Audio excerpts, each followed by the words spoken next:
Chapter 2, page 13. What are you reading? The Bone Setter's Daughter? That's an Amy Tan book, isn't it? Yep.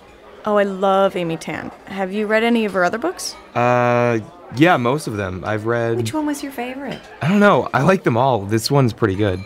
The Joy Luck Club was a really important book for me. That's the one about the mothers and their daughters, isn't it? Yeah. I read it when I was about 15, and I really identified with it. You know, when I was growing up, I didn't know very many other Chinese Americans, and suddenly here was this book, and it was like the story of my life. Here at last were some characters that I could identify with. It was great. Thing is, it actually got me interested in China, really, for the first time. My father was born there, and he still has family over there, but he never really spoke very much about it. And after I read that book, I started to get interested, and I wanted to know more. So, suddenly, I started asking my parents all these questions, and I wanted to speak more Chinese at home. Wow. Yeah, and then we went there on a vacation shortly after that, and it was like I discovered all this family that we had over there. It was so cool. All because of the Joy Luck Club? Yes, it was, really, in a way. Did you see the movie? Oh, yes, I did, and I loved the movie, too. I felt like that with The Catcher in the Rye. Really? Yeah.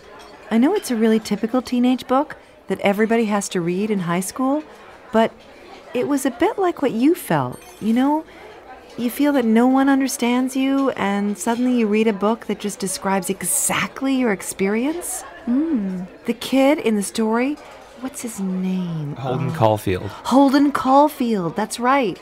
He was always going on about other people being phony because adults just seem so, what's the word, so insincere and kind of like dishonest or something to him.